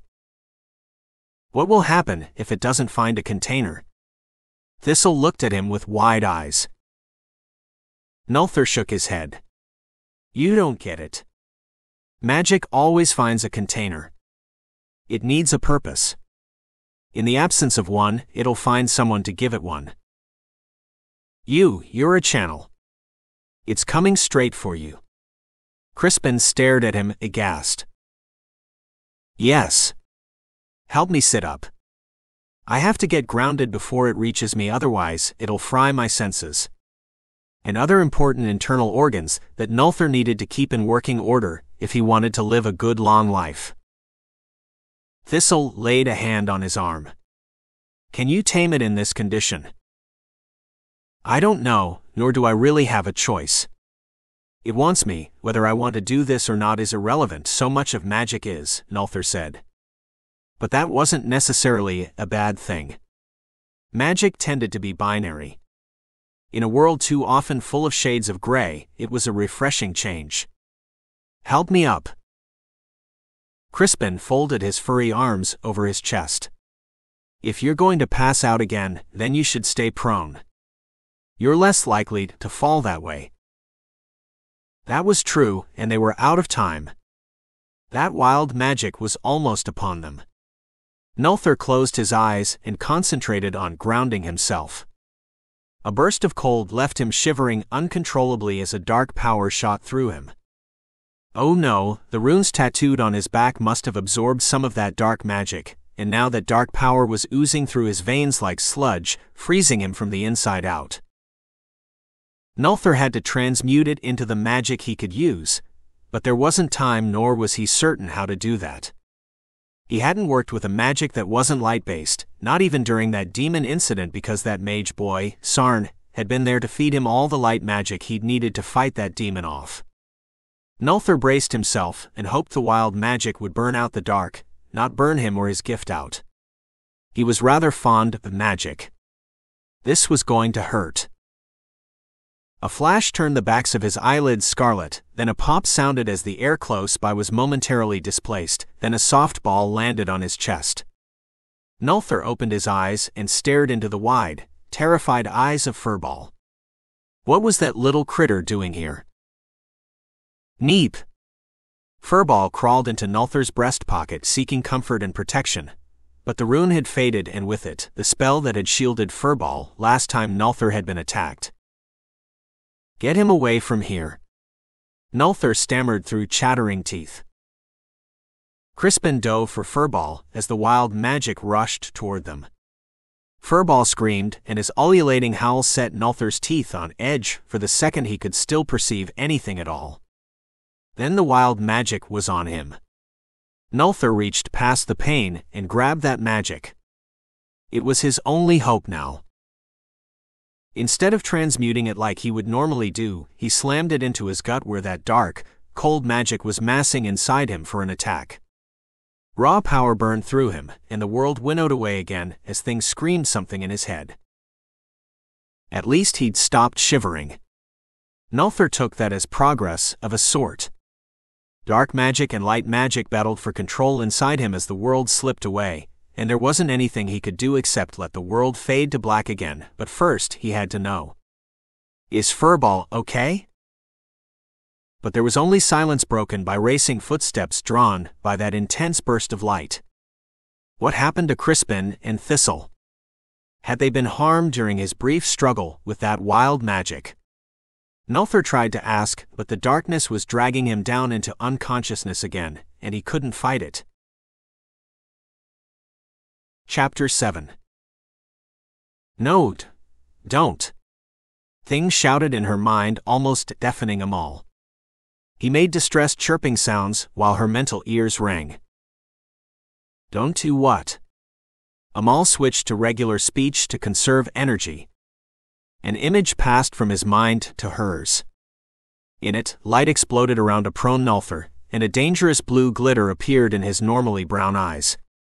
Not good. Magic wanted to be used, and the more magic a warlock used, the less he noticed the risks. Magic tended to give its users tunnel vision, and it temporarily short-circuited their sense of self-preservation. They rounded a bend, and Amal let go. She flipped midair and landed on the ledge, then waved to Thing. Go. I know your mind, heart of mine, do what you must. I'll see to this. Though Amal had no idea just how she would do that, but her mate didn't need to know that. Thing ignored her and landed beside her, so he could rub against her in a very cat-like gesture. You're mine, Thing murmured aloud and in her mind. Forever, my love. Go do what you must. Amal returned the full-body caress, then froze as Furball waddled over. What are you doing here? Neep, neep, neep. Furball pointed frantically at Nulthir. Amal pointed to her head. Think it like I taught you. Furball rocked back and forth, and hopefully gathered his thoughts into some sort of sense before sending a barrage of questions at her. Want to know if he's okay? Is he? Furball pointed at Nulthir again. That's what I want to know, Thing broadcasted to all of them. Then he leaned in and put his face close to Furball's. No more teleporting. Is that clear? Furball bobbed up and down in a full-body nod. Think it. Thing put a little psychic pressure on the little guy, but Furball had earned a little of his ire, and if it kept the babe from scaring them all half to death again, it was worth it. Amal gave the kid a stern look, making it clear she was on Thing's side on this. No more teleporting, Furball finally sent in a terrified whisper. Amal gathered him into her arms, and he burrowed into her. There now. All's forgiven. She rubbed his back in between his stubby little wings. Thing unbent enough to add a caress of his own, then he approached their son. Dale's coming. Mixie and Yarn are with them, Crispin reported, then he received an earful from his worried father. Amal listened to the highlights as she cuddled Furball close. He deserved a hug for managing several, mostly full, sentences. Though this teleporting business needed to be sorted out and somehow stopped until Furball was older. But that would have to wait until Nulthir was awake and able to craft a binding to keep Furball out of trouble. For now, a promise would have to do. Shish, Amal said to Furball. He chirped in distress at the news of his furious mother's imminent arrival, but he only had himself to blame for that. Voices below signaled the guards had arrived. What would they make of this? Would they even look up? Amal glanced at the dawn rune resting on Nulthir's chest and considered hiding its glow, but she wasn't thing. She liked having some light to see by, especially a pale bluish one that reminded her of the first rays of dawn. It was a comforting sight against all that darkness. Thistle tapped her on the shoulder and startled Amal out of her thoughts. Dale and the others are almost here, but part of the tunnel collapsed. They need a distraction to get past the humans crawling around the rubble over there. I'll do it. Stay here, Thing said, then he stepped off the ledge. His wings snapped open to their fullest extent, and he glided as silently as a ghost on the breeze blowing through the prison. Now who was the show-off? They're bringing the blanket. If you can wake him up to activate it, we can all fly out of here. Crispin gestured to Nulthir, then he stepped off the ledge and followed his father. What blanket? Thistle looked to Amal for an answer. A magic one. It has a modified float spell on it like the light as a leaf spell Nulthir used earlier. Thistle gawked at her. Are you saying the blanket can fly? Sort of. It'll float, but we'll need to steer and propel it. That was good thinking on Dale's part. Her youngest was maturing nicely and would be a credit to their family. Amal tested her left wing, but it was still out of commission. Thank the Creator, Dale had come up with a solution that wouldn't require her to fly out of here with her numb wing. Thistle still didn't understand, but she would. That blanket was one of the best magical contraptions Nulthir had fashioned. But he'd been a child then, which explained its ugliness. Children had no sense of which colors were complementary and which weren't. The blanket had started out life as red as a sunset before Nulthir had inked runes on it. Would the spell worked into the warp and weft of it be strong enough to support his weight? Plus hers and Furball's and possibly Thistle's too. Because her very pregnant adopted daughter looked tired out by their adventure thus far. Well, they'd find out when Dale and the others arrived. Where are we going? Crispin asked. He flew behind and to the right of his father to stay out of his wings. Thing had the second largest wingspan in their family, only his mom's were longer. Thing didn't answer. Worry tended to make him more taciturn than usual. Crispin ground his beak in frustration and switched to mind speech. Maybe that would provoke a response. What's the plan? The tunnel connecting the cell-lined caves wasn't that long. Below, rubble choked the passage, which explained the problem. Thing hovered over the edge of the debris piled up nearly to the ceiling. There was a crawl space between the ceiling and the rubble pile large enough for their kind to fit. Gloved hands poked through that hole and probed it for loose rocks, so the guard on the other side could widen it. Finding none, the guard poked his head through, but the hole was narrower than his shoulders. He reversed course and stuck his hand through, and gold light fell upon the gray rocks blocking the tunnel. Thing shot toward that gap without any warning, startling the guard. He pulled his wings in close to his body and hurtled through it, like the crazy OwlCat he was. Dad sometimes let his wilder instincts out to play, but he never let them take him over completely. Damn, that was some mighty fine flying. But his father had a lot of practice over the years. Crispin hadn't. Could he make it through in one shot like that and not clip his wings? He landed in front of that hole and peered into it just as the pale light shining through it winked out. Screams rang out on the other side as Dad no doubt harassed the humans. Nulthir was the only human Thing was fond of. His family had soured his father on the rest of the humans. Shouts of "Hold it" and "Move those rocks" followed as the ranking guard tried to regain order. Good luck with that. Crispin peered into the darkness. Should he go through? He still had no idea what his father's plan was or if his father had one at all. Thing tended to fly by instinct, but that instinct hadn't passed from father to son, or not enough of it to help Crispin. That was probably due to his more blended nature. "Hey, are you with the other bird creature?" Arain asked from below. Crispin turned to look at the guardswoman squatting in the debris.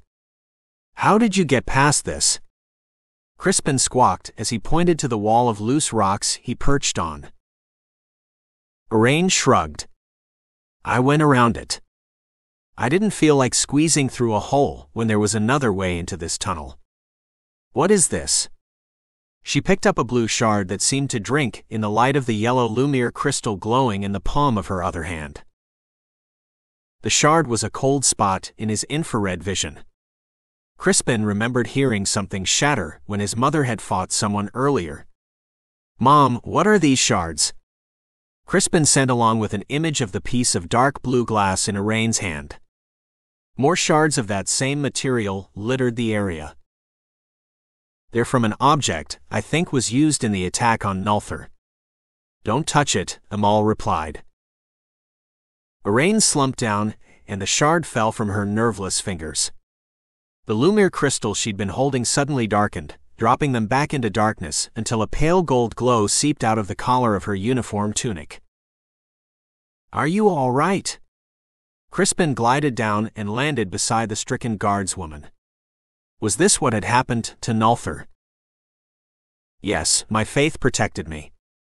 Arain shook herself out of whatever had come over her. She pulled out 3 glowing crosses from under her tunic and smiled at them. "The preacher said they'd glow in the presence of evil." "I didn't think he meant that literally." Arain shook her head, then stuffed the trio of crosses back under her clothes, where they belonged. "I can't let any of my fellow guards stumble onto this. They're not protected like I am." She laid her hand over her heart where those crosses hung under her clothing. No kidding. Nulthir needed something like that.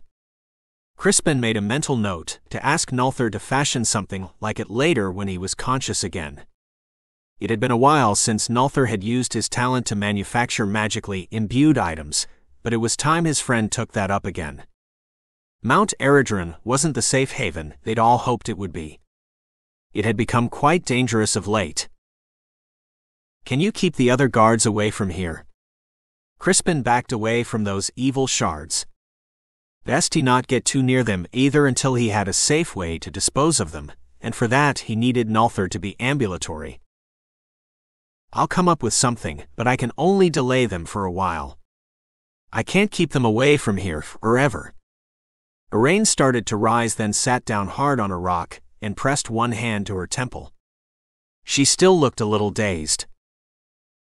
"If you just sit here until you regain your strength but don't touch them, I think you'll be okay." But to be sure, Crispin asked his mother. She'd seen more of the object and might have some ideas about what its shards could do. "Agreed, but we can't leave those shards there. They're dangerous in the wrong hands," Amal replied. Mind speech easily bridged the distance between them, not that his mother was all that far away. But still, this was one conversation Arain didn't need to hear. She already knew too much, but that was a problem for another day. "Neither can we gather them up without something to protect us," Crispin reminded her. "Leave them where they are. I have a plan," Thing sent as he bowled his way into their tete-a-tete. "Are you reading my mind again?" Amal asked, but there was a warm chuckle in her mind voice. "Always," Thing replied, then Crispin left the conversation before his parents' light teasing could make him any more uncomfortable. He didn't have such a tight bond yet with Thistle, but their pairing was new, and they were both still learning how to be mates. Crispin put all such thoughts away for now as something Arain had said niggled at him. "You said you went around to reach this area." What did you mean by that? The prison is a series of concentric rings. 6 tunnels connect the center of the prison with those rings. Iraine paused and nodded. I see where you're going with this. My fellow guards are probably already in the closest transept, or they will be soon. Which meant they might already be on their way, and they were probably armed and itching to hurt someone thanks to Dad's harassment. Damn. Crispin relayed that to both his parents as he hopped from boulder to boulder up the rubble pile. When he was high enough, he launched himself back toward his mother, his mate, and his only human friend, who had better live through this. Furball screamed. What had scared that kit now? He'd last seen the little guy in Amal's arms. Crispin pumped his wings to fly faster so he could find out. Hang on, nephew. I'm coming. Chapter 8. Thing popped out of the hole in the rubble and collided with a guard. The man toppled, taking the 3 climbing up behind him down with him. A luminous crystal bounced away from the guard, taking with it all the light in this tunnel. It went bouncing down the rock pile, throwing some truly interesting shadows as it messed with the guard's eyesight, but not his. Good. Thing didn't need light. He could see 5 bodies well in the infrared spectrum and hear them too. Shouted orders mixed with screams as he ran roughshod over several fallen guards, then launched himself into the air again. Dale, he called. Here, father. Dale chirped in their language. Follow me, son. No more talking. Mind talk only from now on. Thing fumed as he veered around a stalactite. I hear and obey. Dale sounded entirely too cheerful. And what was with all that formality? It wasn't like Dale. Maybe it was a phase the youngster was going through. Thing chose to ignore it. He had larger problems right now. There's just one problem, Dale said. What's that? Thing asked, but then he saw it, or rather them, in a whole lot of red. 3-winged, cat-like creatures wrestled with a floating red blanket with blue squiggles painted on it that had gotten snagged on something. What did you do? Thing didn't want an answer to that question, nor to deal with this sort of snafu right now. He had loved ones to spirit away on the very object caught up in the mess. It was his fault. Dale pointed to Yarn while Mixie picked at the blood-red threads, wound around her mate's claws and a carpet of needle-thin crystals covering this part of the ceiling. The trio had let the blanket fly too close to the ceiling. Thing didn't even want to know how his adopted son had gotten snarled up in this. He should have sent Crispin to supervise them. Just stop. Nobody move. We're running out of time. Rather than untangle the inextricable, Thing tore the threads caught on the crystals and on Yarn's claws and snapped off some of their protrusions until the blanket floated freely again, but it trailed a disconcerting number of threads by the time Thing had freed Yarn. That couldn't be helped, so Thing grabbed one of the red tassels with his feet and glared at the others to do the same. Mixie and Yarn brought up the rear where they were unlikely to get into any more trouble if they followed instructions to the letter. Dale grabbed the tassel on the corner opposite Thing. When he was certain they were ready, Thing dived off the ledge they'd perched on, and the blanket floated along behind them, following as they towed it. Good, the old float spell was still active on it. Now, if only this blanket would stay together until they'd all escaped. Where are we going? Mom and the others are that way. Dale pointed over his shoulder at the rubble, choking the tunnel they'd just left. There was no way they could take their only means of conveyance capable of carrying a full-grown man through there. Surely, they'd realize that. One glance proved they hadn't. Kids today, they were always questioning him. Thing ground his beak in frustration. Why couldn't they just trust that he knew what he was doing? He's right, Dad, Mixie said. And my baby is with them. Furball is fine. He's with your mother. We go this way because it's better. And that was all Thing had to say on that matter, so he switched to mind speech. No more talking out loud. There are guards below and ahead of us. We don't want them to hear us.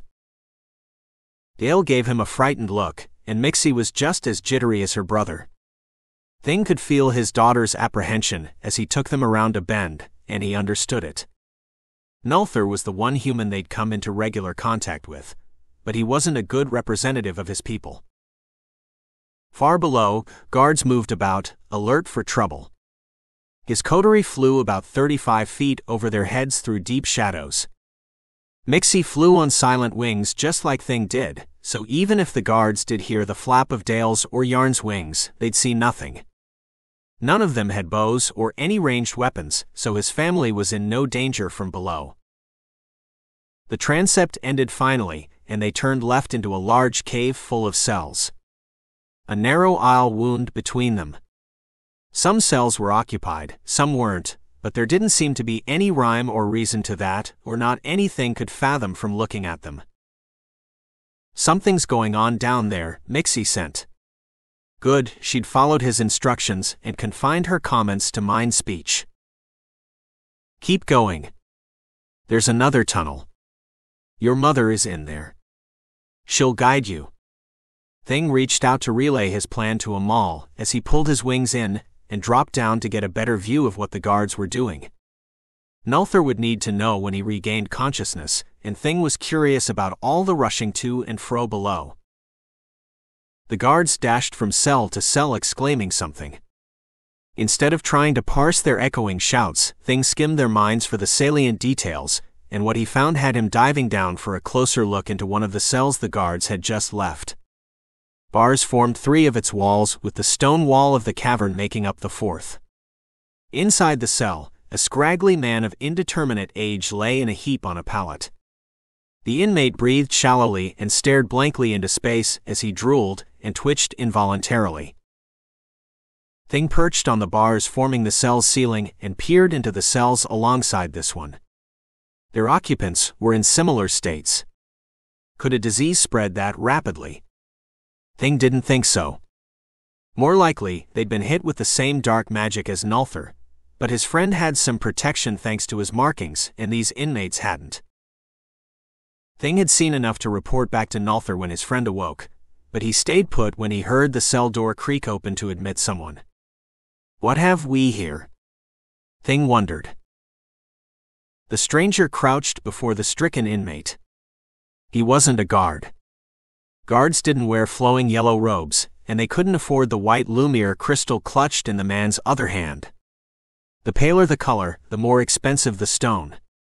The newcomer extended a bony hand and laid it on the inmate's furrowed brow. The fellow relaxed and exhaled something the stranger sucked in. What had this guy done? Thing watched as the robed stranger left the cell and entered the next one. He watched the guy perform the same ritual, but this time Thing switched to mage sight and saw a vague gold glow where the robed man stood that was barely perceptible against the inanimate objects in the cell, as if all the robed man's light had turned inward. How strange. Magic was always externally focused, at least the sort Nulthir had always used was. What sort of magic was the opposite of that? What was this guy doing to the inmates? Thing silently hopped over to the next cell to watch the process again. This time, he was determined to catch something he could report back to Nulthir that would make sense of what he was seeing. Neep! Furball screamed, startling Thing. He mantled his wings to keep from falling, then flapped them to lift off while calling for his mate mind to mind. Amal. But Thing couldn't touch her mind. He screeched in surprise and fear and put on a burst of speed. Whatever that robed man was doing could wait, his family could not. Chapter 9. Nulthir awoke to pain. Every part of him ached and burned with magic. He had too much of it, and the excess bounced around inside him, alternatively freezing him, burning him, and delivering painful shocks as he rolled off something hard and plummeted into darkness again. Oops. He wasn't supposed to roll over. There was a reason for that, but it escaped him. Neep! Furball screamed from his pocket. Furball! What are you doing in there? Nulthir traced the leaf and the warlock's six-pointed star in the air. Light as a leaf, stiff as a stone. Magic trailed from his fingers in bright sparks. Some glowed a pale green shading toward gold, but darker patches were eating the light. How strange! Runes drawn directly on the air had never worked for Nulthir, so this was nothing new. It did slow his fall a little, probably not enough to matter though. He needed a medium to hold the spell long enough for it to take shape and catch him. His clothes had been full of enchantments, but they were gone. That attack had stripped all of them away, including the one he'd cast to protect Furball. Cast a spell before you hit the ground, Crispin shouted. His claws dug into Nulthir's shoulder, puncturing the leather epaulets. His claws drew a rivulet of blood as the brave OwlCat pumped his wings and tried in vain to slow his fall, but Nulthir was too heavy and gravity had him in its jaws. But the blood that Nulthir could work with. There was a dark power simmering it from the attack. Nulthir dimly remembered his mother saying something about blood being the pathway to darkness. But he had no other options right now, so he dipped his pinky into the blood and traced a leaf, but it resisted the warlock's six-pointed star, which always pointed up toward the sun and the eternal from which all power flowed. The blood forced him to draw its inverse, a downward-pointing six-pointed star that called to the dark rather than the light. Nulthir rubbed it out. He refused to wear the devil's symbol, not even to save himself. A flash blinded him, and a pop of displaced air almost deafened him, as Nulthir landed on something soft, a floating blanket which was also falling. He was too heavy, and its float spell was failing. The runes he'd drawn on it years ago were fading away. Nulthir fumbled in his utility belt as the blanket tilted, and he slipped off. He landed feet first, thank fate, and the runes inscribed on his knee-high leather boots protected his ankles. They absorbed the shock of his fall as he wavered, and Crispin flapped his wings madly to help stabilize him. But Nulthir was too weak to stand. He sat down hard as Crispin's claws retracted, and he fell on his rump and blinked up at the guard rounding the bend. Nulthir touched his breast pocket to hide Furball, but it hung slack and empty. Furball must have teleported away. Maybe he'd gone back to their flat where they all belonged. But knowing his luck tonight, Furball had probably teleported himself into the arms of trouble. Well, the little fella would have to fend for himself for a little bit. Nulthir was in enough trouble, and more of it was clomping toward him brandishing nightsticks. "Who goes there?" the guard asked as he held a pebble-sized Lumir crystal up that barely gave off any light at all. "Nulthir, I'm a guard." Nulthir bowed his head partly out of respect and out of weariness, and a desire to keep his eyes hidden until someone could confirm they weren't glowing. Magic was supposed to make its users' eyes glow only while using magic. But Sarn's eyes had glowed all the time. Since meeting that kid, Nulthir had been more careful about hiding his eyes after using magic just in case that glow lingered, or the magic left some other sign of its use. One could never be too careful in a country that spurned magic in all its forms. "Tell them a wall collapsed on you." There was a structural instability in it, Amal prompted him. Her voice was a welcome addition to the confusing tumult in his mind right now. Nulthir did as she advised. The guard said something, but the tunnel, was he in a tunnel right now, began to spin. His shoulder throbbed where Crispin had accidentally gored him. "I'm so sorry about that," Crispin said. His sincerity was touching but not necessary. The OwlCat had tried to save him, and that was an admirable goal. Nulthir tried to send that thought to Crispin to allay his little friend's guilt, but nothing happened as usual. His mind just didn't transmit. It was telepathically inert. But somehow, Nulthir could still receive at times. Maybe the two types of magic bouncing around inside him were boosting his non-existent mental gifts. Anything was possible. "Nulthir, I need you to focus.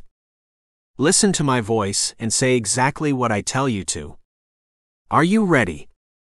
Amal sounded like she stood right behind him. Maybe she did. Everything was spinning and starting to slip away again. Nulthir slumped down and threw his arm over his closed eyes, just in case the magic fighting each other inside him was somehow visible in his eyes, and their struggle might be. Magic wanted to be seen. Nulthir. Tell the guard you don't have a concussion. You don't need a healer. You just need to rest. Ask the guard to give you leave to do that. Nulthir. Amal pulled him back from the dark veil falling over his sight. Nulthir opened his mouth as Thing's voice echoed in his head, repeating what Amal had said. Words tripped off Nulthir's tongue in short staccato sentences like the ones Thing favored, but Nulthir wasn't the one forming them. They must have been the right ones because he heard something that sounded like a dismissal. I spoke for you, Thing said. You can do that? Nulthir asked. Yes, but only because you trust me. Don't move, Thing warned when Nulthir felt hands under him. Guards surrounded him. Hadn't they just dismissed him? Why weren't they leaving him alone? Nulthir was confused. If he dared to lower his arm, he might catch a glimpse of them and discover their intent, but his arm was a heavy weight pressing against his eyes, and he was so tired and dizzy. Don't move, Thing reminded him mind to mind. His friend sounded closer than before, and Nulthir realized the OwlCats' plan. Don't hurt them. Thing didn't reply, but he didn't need to because one of the guards screamed practically in Nulthir's ear, but the fellow let go. They all did as Thing circled around for another pass.